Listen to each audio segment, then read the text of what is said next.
आपने क्या मांग रखी है, बताइए, इसकी जानकारी दीजिए।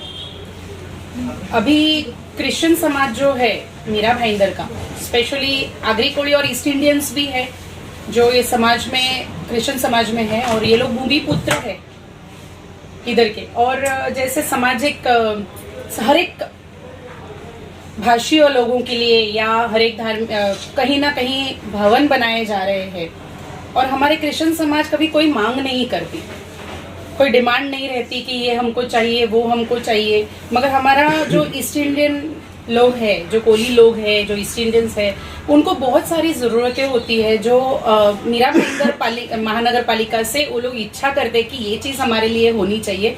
तो यहाँ पे जो भवन है, हर जगह पे भवन बन रहे हैं, और भवन की शायद एक राजनीति हो रही है कि ये इसने बनाया वो उसने।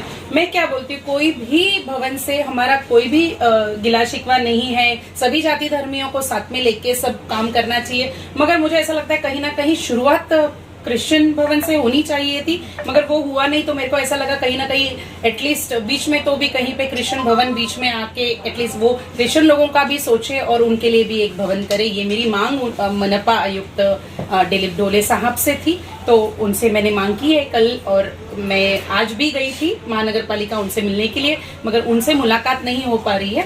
तो आमदार नया डेवलपमेंट प्लान जो बन रहा है उसमें कुछ ऐसा रिजर्वेशन के लिए आपने सजेस्ट किया है?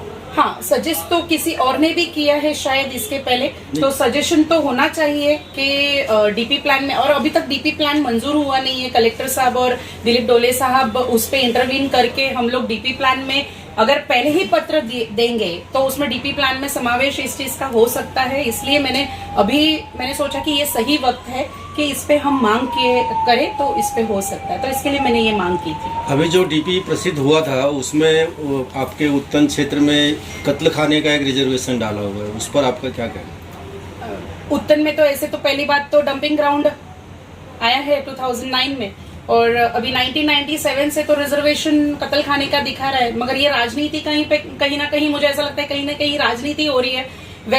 वेजिटेरियन लोग और नॉन वेजिटेरियन लोगों के बीच में ये थोड़ा सा मुझे लगता है कहीं ना कहीं उनके वाद विवाद पैदा हो रहे हैं यहाँ पे। तो मुझे लगता है सभी धर्म के लोग नॉन वेजिटेरियन में है, खाते हैं, थोड़े बहुत नहीं खाते होंगे, मगर मोस्टली तो 90 या 85% लोग नॉन वेज खाते हैं। और अब तक जैसे खा रहे, मुझे लगता है कत्ल खाने की जरूरत नहीं है। स्लॉटर हाउस बहुत बड़ा हो जाएगा और गंदगी फैलेगी, दुर्गंध फैलेगी। और जहाँ पे ये लोग ने प्रपोज किया है शिरे रोड, वहां पे रेसिडेंशियल लोग रहते हैं और वो गांव है। तो गांव में अगर आप कत्ल खाना या डंपिंग ग्राउंड रखते हैं तो उसको आप गांव कैसे बोलेंगे? आप विरोध करेंगे उसका?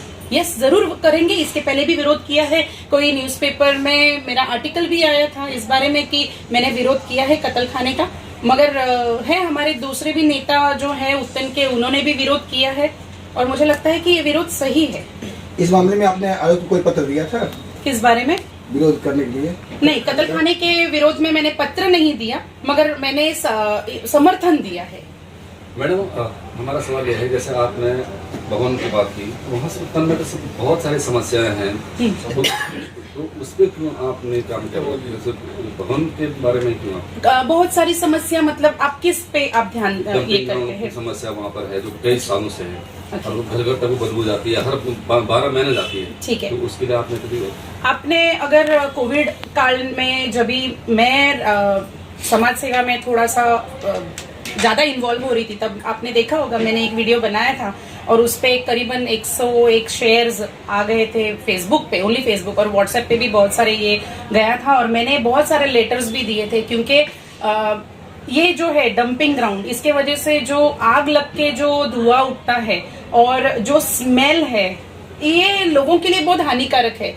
कैंसर जैसी बीमारियां उत्तन गांव में बढ़ रही है। हमने अभी तक उसका परसेंटेज नहीं देखा कि कितना बढ़ा है, मगर अगर हम इसका सर्वे करेंगे तो मुझे लगता है कि डंपिंग ग्राउंड आने के बाद बहुत सारी बीमारियों का ये हुआ है, बढ़ोतरी हुई है। और मुझे लगता है कि डंपिंग ग्राउंड एक मेन रीजन है उत्तन को गंदा करने का। और डंपिंग ग्राउंड माउंटेन एरिया में मुझे नहीं लगता कि होना चाहिए था। जिसने भी प्रपोज किया, जब भी पालिका में प्रपोजल हुआ और इसको बनाया गया, तभी लोगों ने विरोध किया था, क्योंकि मैं भी थी उस विरोध में और आंदोलन भी हुए थे, रास्ता रोको भी हुआ था। मगर हमको जैसे आश्वासन आश्वासनों का गाजर मिलता है सबको, तो वैसे ही लोगों को वहां पे मिला था कि यस हम डंपिंग ग्राउंड हटाएंगे, अभी आप लोग घर पे जाइए, अभी शांत रहिए, अभी कुछ मत कीजिए।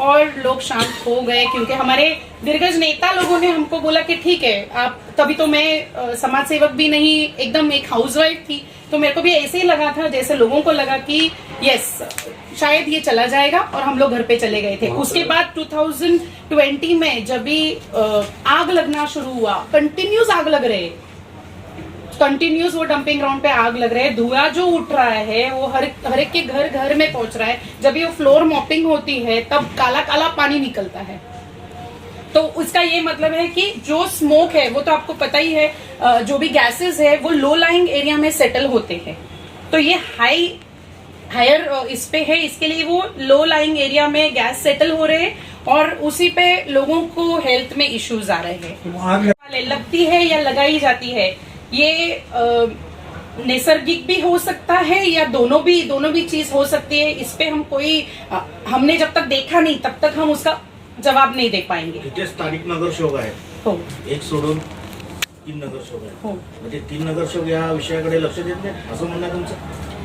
ते बघा, ते त्यांच्या पॉलिटिकल पार्टी बरोबर त्यांचं हे आहे, समावेश आहे, ते त्यांच्या राजनेत्याला उत्तर देतील। आम्ही त्यांच्याकडे प्रश्न करू शकत नाही, जे मी करू शकते ते मी करेन। ते लोक करत नाहीयेत का करत आहेत हे मला माहित नाही, मी त्यांच्यावरती टिप्पणी करणार नाही, कारण मला काही अधिकार नाहीये त्यांच्याबद्दल बोलायचं। लोकांनी त्यांना निवडून दिलेलं होतं, लोकांनी निवडलेलं आहे, लोकांनी प्रश्न करायला पाहिजे त्यांना, मी प्रश्न करू शकत नाही आणि मी त्यांच्याबद्दल उत्तर सुद्धा देऊ शकत नहीं। मैडम मेरा सवाल अभी वापस वही है कि वहाँ की बहुत सारी समस्याएं हैं, जैसे कि हमने एक डंपिंग की बात की, फिर वो वहाँ पे मच्छी ज़्यादा लोग रहते हैं जो मच्छी से अपने घर चलाते हैं। वहाँ पर दूसरी सबसे तीसरी समस्या है किसी को वहाँ पे जमीन खुद की रहती है, घर बना नहीं सकते हैं, तो ऐसी कई समस्याएं वहाँ की, तो आप उन समस्या पे क्यों नहीं काम? मैंने किया है, इस पे भी काम किया है उनके अगेंस्ट में, तो आप उसे इसको किस रूप में लेते हैं? आप इसके लिए ऐसा कुछ करोगे? मीरा भाई ने कि उस टाइम आपने करोड़ों का फायदा करवाया, नो डाउट अबाउट दैट, तो वो जजमेंट अच्छा था और मेरा विचारधारा तो उसी बेस पे है। लेकिन मैडम की हम कद्र करते हैं कि वो अपने समाज के लिए लड़ रही है, जब किसी और समाज के लिए होता है इनके लिए भी होना चाहिए, नहीं हो तो किसी के लिए नहीं हो तो फिर सबके लिए हो। तो मेरा सवाल आपसे है, आप इसके लिए कुछ करने जा रहे हैं क्या उसी बेस पे? नहीं, बेशक होगा। कैसा है कि मीरा भाईंदर महाराष्ट्र है, इंडिया है, हर जगह पे हर व्यक्ति को रहने का अधिकार है, लेकिन सिर्फ हिंदी भाषिक भवन बनाकर दूसरी राजस्थानी भाषा भी, आप खुद राजस्थान से बिलोंग करते तो वो भाषा का क्यों नहीं, गुजराती भाषा क्यों नहीं, केरला की भाषा क्यों नहीं, तेलुगु भाषा क्यों नहीं, मलयालम भाषा क्यों नहीं, तो मराठी भाषिक भवन आज तक मीरा भाईंदर में नहीं है। महाराष्ट्र में 70 साल बाद आज गिरगांव में उसका भूमि पूजन उद्धव जी ठाकरे ने किया था 1-1.5 साल पहले। मराठी भाषा भवन 70 साल बाद बन गया, और इस मीरा भाईंदर में सभी प्रांत के भवन, मतलब मेरा तो बोलना ऐसा है कि वो भाषिक, हिंदी भाषिक नहीं रख के सर्व भाषिक भवन कर दो, मतलब उसमें एक अलग अलग डिपार्टमेंट रहेंगे। मैथिली भाषा का भी कुछ भवन विक्रम प्रताप सिंह कर रहे बिहार प्रकोष्ठ के माध्यम से, तो ये समाज के अंदर बांटने का काम यहाँ के विधायक, यहाँ के पॉलिटिशियंस कर रहे हैं। जो इस पीएल की आप बात कर रहे थे उसका भी मैं आपको ये करता हूँ कि जैन समाज हो या कैथलिक समाज हो, कैथलिक समाज के लिए भी 50 लाख रुपया खर्चा करती थी महानगर पालिका, जैन समाज के लिए भी 65 लाख रुपया खर्चा करती थी, मुस्लिम समाज के लिए 25 लाख, मारवाड़ी समाज के लिए जो ये गणगौर उत्सव होता था उसके लिए 25 लाख, छठ पूजा के लिए 25 लाख।